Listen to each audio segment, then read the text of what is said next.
esforço extremo e ganhando algumas polegadas, enfiou-se por um buraco da sebe e sumiu. Calados e aterrados, os animais voltaram furtivamente para dentro do celeiro. Logo chegaram os cachorros latindo. A princípio, ninguém pôde imaginar de onde tinham vindo aquelas criaturas, mas o mistério logo se clareou. Eram os cachorrinhos que Napoleão havia tomado às mães e criado secretamente. Embora ainda não tivessem completado o crescimento, já eram uns cães enormes e mal encarados como lobos. Permaneceram junto a Napoleão e notou-se que sacudiam a cauda para ele da mesma maneira como os outros cachorros costumavam fazer para Jones. Napoleão, com os cachorros a segui-lo, subiu para o estrado, de onde o major fizera seu discurso, anunciou que daquele momento em diante terminariam as reuniões dos domingos de manhã. Eram desnecessárias perdas de tempo. Para o futuro, todos os problemas relacionados com o funcionamento da granja seriam resolvidos por uma comissão de porcos presidida por ele, que se reuniria em particular e depois comunicaria suas decisões aos demais. Os animais continuaram a reunir-se aos domingos para saudar a bandeira, cantar bichos da Inglaterra e receber as ordens da semana. Não haveria debates. A despeito do estado de choque em que a expulsão de Bola de Neve os deixara, os bichos ficaram desalentados com aquela notícia. Vários teriam protestado, se conseguisse achar os argumentos. Até Sansão ficou um tanto perturbado. Murchou as orelhas, sacudiu o tupete várias vezes e fez um esforço tremendo para pôr em ordem as ideias. Mas afinal não conseguiu pensar nada para dizer. Alguns porcos, porém, tinham maior flexibilidade de raciocínio. 4 jovens porcos castrados, colocados na primeira fila, soltaram altos guinchos de protesto e levantaram-se falando a um só tempo. Mas os cachorros, junto do Napoleão, soltaram um rosnado fundo e ameaçador, e os porcos calaram-se, sentando-se de novo. Aí estrondaram as ovelhas um formidável balido de 4 pernas bom, 2 pernas ruim, que durou cerca de 1/4 de hora, acabando com qualquer hipótese de discussão. Mais tarde, Garganta foi mandado percorrer a granja para explicar a nova situação aos demais.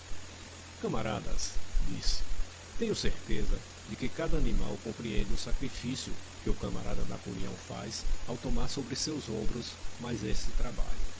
Não penseis, camaradas, que a liderança seja um prazer. Pelo contrário, é uma enorme e pesada responsabilidade. Ninguém mais que o camarada Napoleão crê firmemente que todos os bichos são iguais.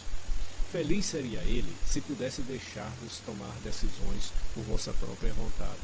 Mas, às vezes, poderíeis tomar decisões erradas, camaradas. Então, onde iríamos parar? Suponhamos que tivesses decidido seguir Bola de Neve com suas miragens de moinho de vento. Logo Bola de Neve, que como sabemos, não passava de um criminoso. Ele lutou bravamente na Batalha do Estábulo, disse alguém.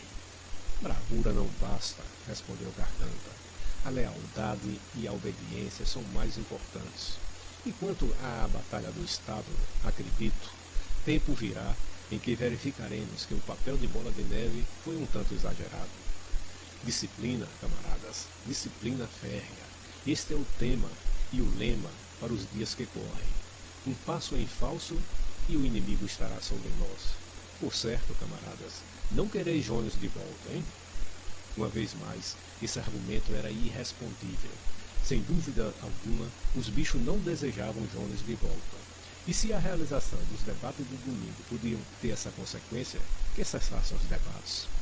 Sansão, que já tivera tempo de pensar, expressou o sentimento geral. Se é o que diz o camarada Napoleão, deve estar certo. E daí por diante adotou a máxima. Napoleão tem sempre razão, acrescentando-a ao seu lema particular. Trabalharei mais ainda. Já com um tempo melhor, iniciou-se a arada da primavera. O galpão em que Bola de Neve desenhara seus planos para um moinho de vento foi trancado e os desenhos provavelmente apagados. Todos os domingos, às 10 horas, os animais reuniam-se no grande celeiro para receber as ordens da semana. A caveira do velho major, já sem carnes, fora desenterrada e colocada sobre um topo ao pé do mastro, junto à espingarda. Após o hasteamento da bandeira, os animais deviam desfilar reverentemente perante a caveira antes de entrar no celeiro. Já não sentavam todos juntos, como antes.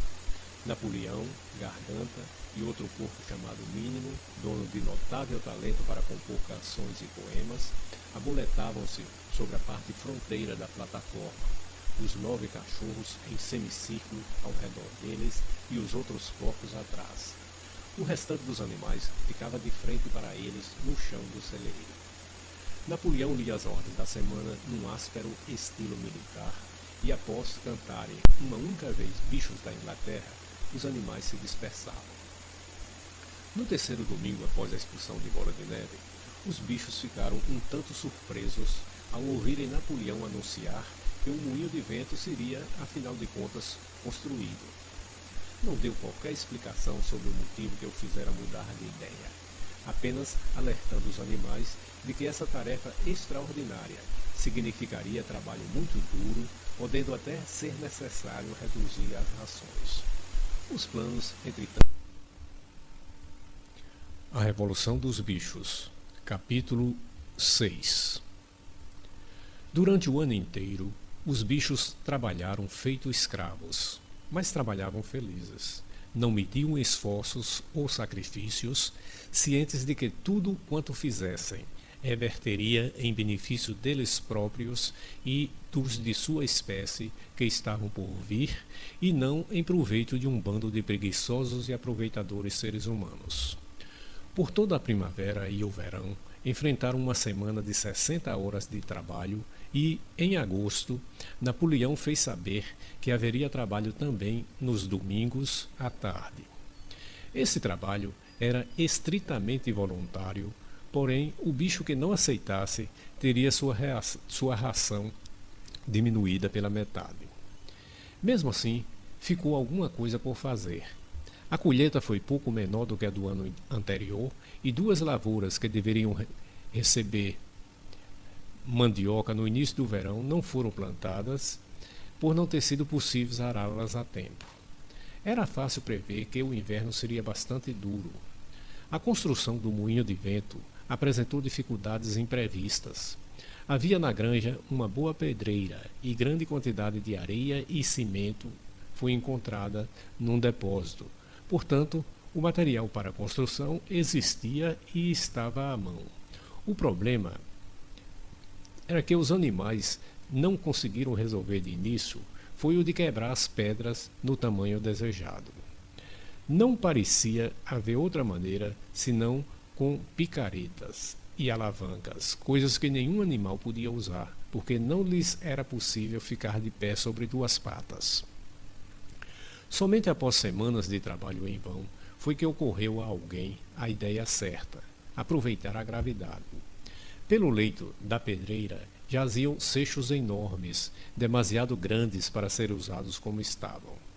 Os bichos amarravam cordas em torno das pedras e, todos juntos, cavalos, vacas, ovelhas, todo animal que fosse capaz de segurar os cabos, até os porcos entravam no grupo em certos momentos críticos, arrastavam-nas com desesperadora lentidão até o ponto mais elevado da pedreira, de cuja borda eram derrubadas para despedaçarem-se embaixo. O transporte das pedras, uma vez quebradas, era relativamente simples. Os cavalos carregavam-nas em carroças, as ovelhas arrastavam blocos individuais, até mesmo Maricote e Benjamin atrelaram-se a uma velha charrete e fizeram sua parte. No fim do verão, já haviam acumulado um bom estoque de pedras e começou a construção sob a direção dos porcos.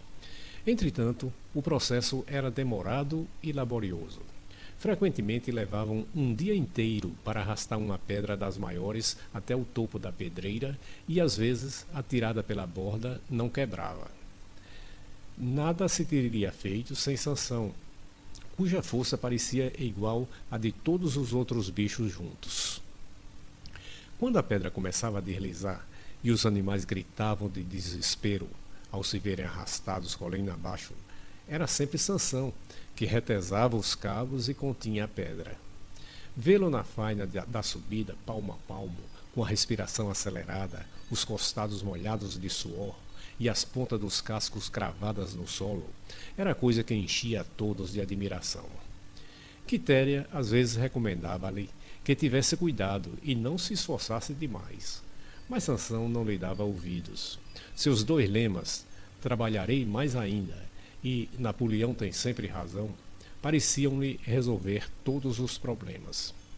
Pediu a um dos galos que o acordasse 3/4 de hora mais cedo, pela manhã, ao invés de meia hora.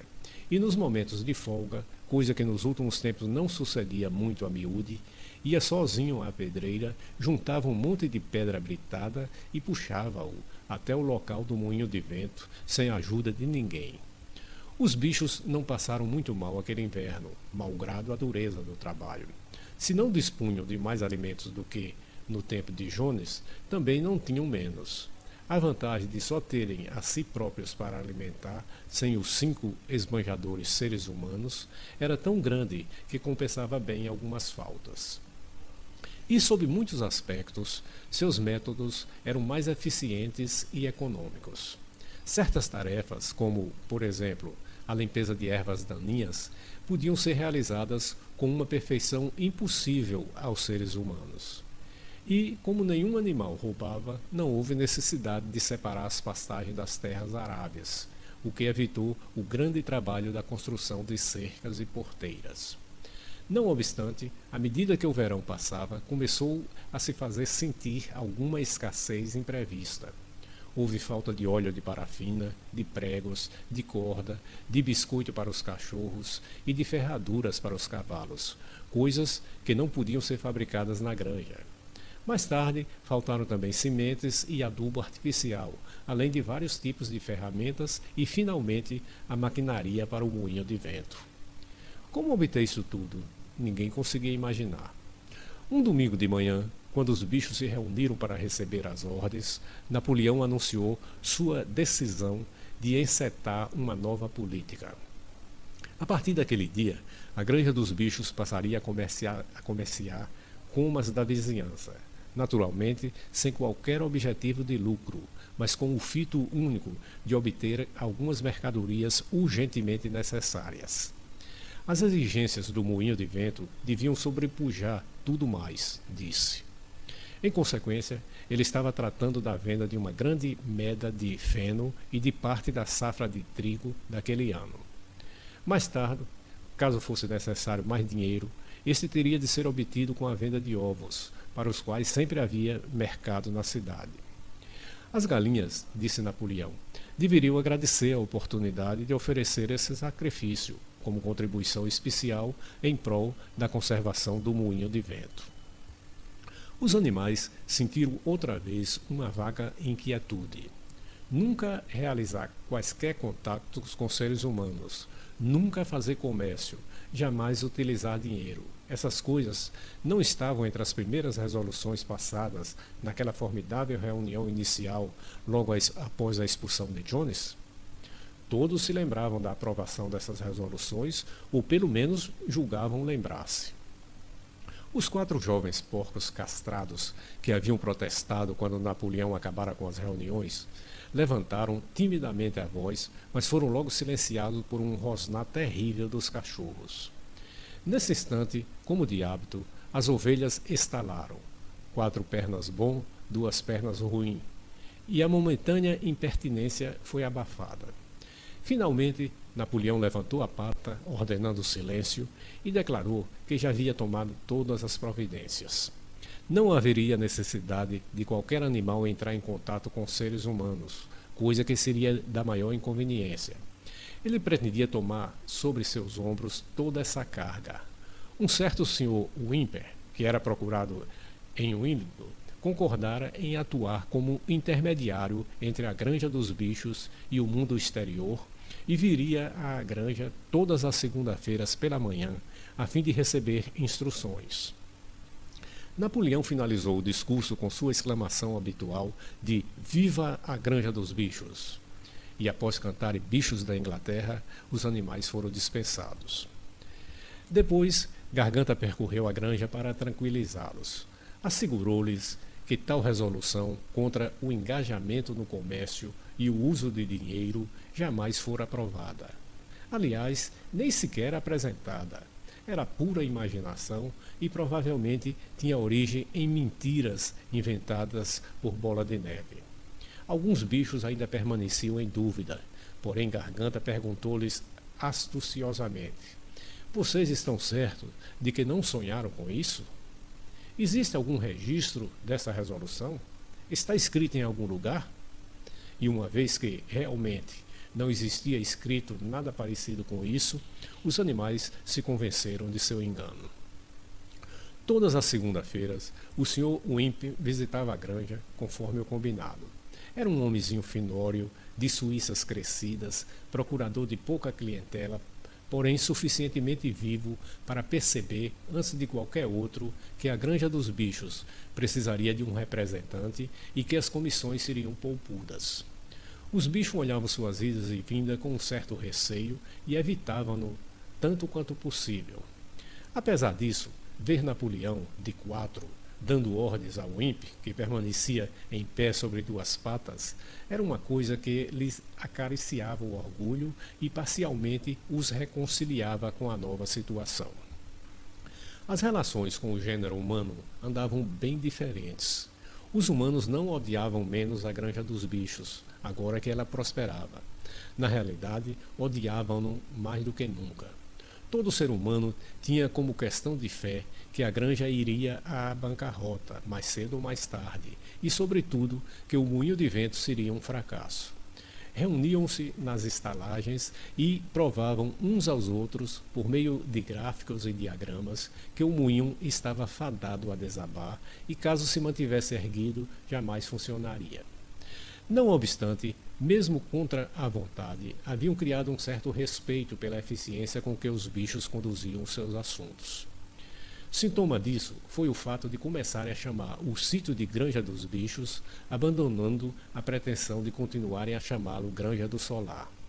Haviam também acabado com o cartaz de Jones, que perdera toda a esperança de reaver sua granja e fora viver noutro lugar. Até agora, exceto por intermédio de um imp, nenhum contato houvera entre a Granja dos Bichos e o mundo exterior, mas já circulavam insistentes boatos de que Napoleão estava por chegar a um decisivo acordo de negócios, ora com Pinckney de Foxwood, ora com Frederico de Pinkfield, as 2 granjas vizinhas, mas nunca interessante com ambos simultaneamente. Foi mais ou menos por essa época que os porcos, de repente, mudaram-se para a Casa Grande, onde fixaram residência. Novamente os bichos julgaram lembrar-se de que havia uma resolução contra isso, aprovada nos primeiros dias, e novamente Garganta conseguiu convencê-los do contrário. Era absolutamente necessário que os porcos, disse ele, sendo os cérebros da granja, tivessem um lugar calmo onde trabalhar. Além disso, viver numa casa era mais adequado à dignidade do líder. Nos últimos tempos, dera para referir-se a Napoleão pelo título de líder, do que viver numa simples pocilga. Mesmo assim, alguns animais se aborreceram ao ouvir dizer que os porcos não só faziam as refeições na cozinha e utilizavam a sala como local de recreação, mas ainda dormiam nas camas. Sansão resolveu o assunto com seu Napoleão tem sempre razão. Porém, Quitéria, que tinha a impressão de lembrar-se de uma lei específica contra camas, foi até o fundo do celeiro e tentou decifrar os 7 mandamentos que lá estavam escritos. Sentindo-se incapaz de ler mais do que algumas letras separadamente, foi chamar Maricota. Maricota, pediu ela, leia para mim, por favor, o 4º mandamento. Não diz qualquer coisa a respeito de nunca dormir em camas? Com alguma dificuldade, Maricota soletrou o mandamento. Diz que nenhum animal dormirá em cama com lençóis. Interessante.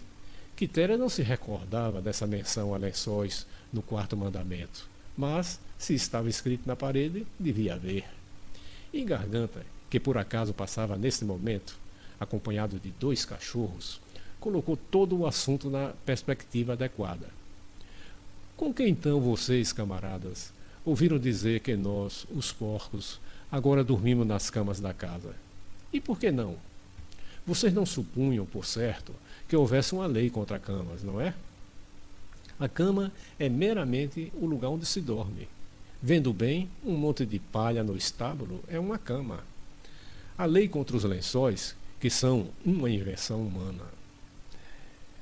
Nós retiramos os lençóis das camas da casa e dormimos entre cobertores. Confortáveis, lá isso são, porém não mais do que necessitamos. Posso afirmar-lhes, camaradas, com todo o trabalho intelectual que atualmente recai sobre nós, vocês não seriam capazes de negar-nos o repouso. Seriam, camaradas? Vocês não desejariam ver-nos tão cansados que não pudéssemos cumprir nossa missão, não? Será que alguém quer Jones de volta? Os animais tranquilizaram-no a esse respeito e não se falou mais no fato de os porcos dormirem nas camas da casa. E quando se anunciou, alguns dias depois, que os porcos passariam a levantar-se de manhã, 1 hora mais tarde do que os outros bichos, ninguém se queixou disso também. Ao chegar o outono, os animais andavam cansados, mas felizes. Haviam tido um ano difícil, e após a venda de uma parte da safra de feno e de trigo, os estoques para o inverno não eram lá muito abundantes. Mas o moinho de vento compensava tudo, já estava quase pela metade. Após a colheita, houve um período de tempo bom e os bichos trabalharam mais do que nunca, satisfeitos com a tarefa de andarem para lá e para cá, puxando blocos de pedras, desde que com isso conseguisse fazer a parede subir mais alguns centímetros. Sansão chegava a trabalhar de noite, 1 hora ou 2 por sua conta, à luz da lua. Nas horas de folga, os animais passeavam em volta, maravilhados com o fato de terem sido capazes de construir algo tão imponente. Somente o velho Benjamin se recusava a entusiasmar-se com o moinho de vento, embora, como sempre, não fizesse outro comentário, além do enigma de que os burros vivem muito tempo. Novembro chegou, com fortes ventos de sudoeste. Foi preciso interromper a construção, pois o tempo estava úmido demais para a mistura de cimento. Finalmente, houve uma noite em que a tormenta foi tão forte que os galpões da granja tremeram na base e várias telhas do celeiro foram arrancadas. As galinhas acordaram cacarejando aterrorizadas, pois haviam sonhado, todas ao mesmo tempo, com o barulho de um tiro à distância.